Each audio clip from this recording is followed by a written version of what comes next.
We recently came across this artist, and I had to share him with you all. Karl Hasenpflug from Germany in the 1850s, right primed in the middle of the reset time. And what his art was drawing was amazing cathedrals in the places that he was at. And this supposedly wasn't even his main skill, but I guess he did it in pen, and then he went over it with oil paint, supposedly, for most of his artworks, which you'll see. I've got a great collection here. But wow, in general, this building, my God, the things in Germany, the buildings all over Germany, there is no way that they are just purely decorative. Those, of course, had an immense purpose at some point, and it definitely wasn't working and functioning at the time of this painting. But this artist, like many other artists, is known for adding the spiritual to it and connecting them, knowing that they were both these ruins, the spirituality, the thought process, the imagination, knowing that was one way of exploring these. This artist, I just can tell his mindset, and it seems absolutely amazing. I guarantee, being around at that time, he went so deep into it. And look at these buildings. They are absolutely incredible in this artwork. Perfect. Such amazing capturing of light, his skies, everything. Just structurally awesome. Absolutely nailing it all. And the fact that they say that he drew it in ink and then he covered over it with oil makes me wonder, if there was they had to have been some form of tracing-ish technique, because although when you compare some of them to the original buildings, there's certain details, tiny bits that are left out because it's almost impossible to capture the structure. But this guy pretty much absolutely nailed it to almost to a photographic extent in level of detail, and almost better. So I wonder, what if there is a particular camera obscura or lucida technique that they use, or something totally different. But if he's just looking at it and then looking at these buildings and sketching them and then doing them just like that all by hand, just standing there, and then that is absolutely phenomenal. And if he's I don't know, maybe they had other ways of capture. There's no way of telling really how he did it, but there's very little information out there on him. But these scenes he captured are absolutely breathtaking, and they just depict this world that had no idea where these things were coming from. And in the 1850s, no clue where these ancient buildings came from. The stories have just been trashed, like a massive game of telephone since the dawn of time. And every day it gets more and more out of whack. While certain people are digging to try and find it and trying to looking at what's been said and what's been done, there's others that it's so out of whack. And when we look at these and we just think that they're churches, the church built them, I think those people miss a massive part of what reality is all about. And I really do think that there's something special and magic about the not knowing part of it. They just flat out admitting that I have no idea. I don't think it's the church. I don't think anything. I think so much. I can't settle on one thing. This is something he did a lot of. These next scenes that you're going to see, we're going to go from outside to kind of under the archways, and this is one series that he did, which is just beautiful, again. But sorry for jumping around so much. But these buildings, again, it's better to not know and to admit that you don't know, because the potential is just everywhere. Were they machines? Were they kinetic? Were they covered in even more detail? Metals, gold, precious, everything. So much more detail than we can imagine. Did they have a power? Did they have an energy field around them? Did they emit something amazing? What were they like in their prime? And more importantly, what were the people like during the time that these were being built and these were being released? And, from just judging from the processions that we've seen during different remaining times, what were these unveilings of these master buildings like? Or were they just like unveiling a nuclear power plant nowadays or something they didn't even care about at that time, because they've decimated so many buildings that we don't even get a clue of how apparent these buildings were during these times. And these ruins have just gradually come down and down and down from the peak of whenever that greatness was, whatever timeline it was.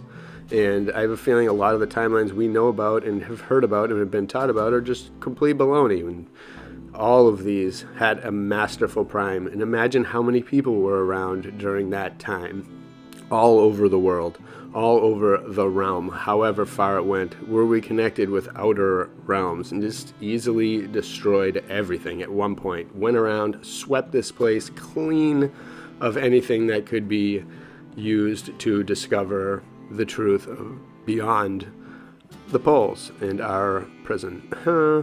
But wow, I really respect this beautiful artist for drawing these, because he just, and again, these are combined with a little bit of fantasy from his imagination and what he was visualizing. So I think the architectural aspects are very accurate, but certain other details are embellished and kind of given an incredible tone. I don't know, something about him.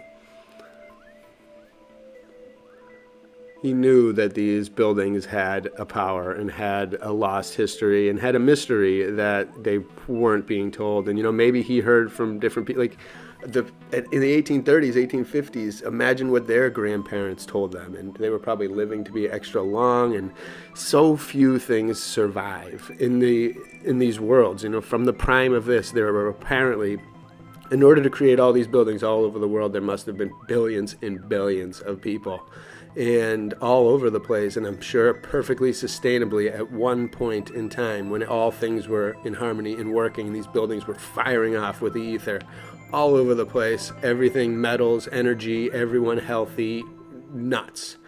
If that time did exist, which I believe it did, which all of these buildings lead towards the theory that at one point these things were immaculate, if all of that had happened, then it's capable again, and beyond the realm there's more. And these artists kind of try to feel it, try to sense the power. We can all sense the loss of something absolutely spectacular, and just the muzzle, our spiritual muzzling. And since all these things were destroyed, and we if all these things were around and they were everywhere, and if only what we see is probably such a low percentage of what was once here, especially if places like the Rockies and Sahara were all civilized, then wow, who's to tell what and how perfect this whole place was. And just, I guarantee it was so many more people than we can even imagine. When you consider the places, we've covered a lot of cities and covered a lot of things with a ton,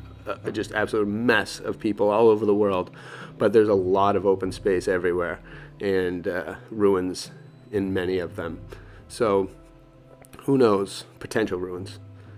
But either way, I wanted to introduce you all to this artwork and just ramble on about different potential possibilities for all these different possible pasts, which we continue to dive through and must eventually dig towards, and must eventually have people blow the whistle from their historical Smithsonian and Vatican sites, upload all this stuff so that we can all learn and progress in a beautiful way. Why would you not do that?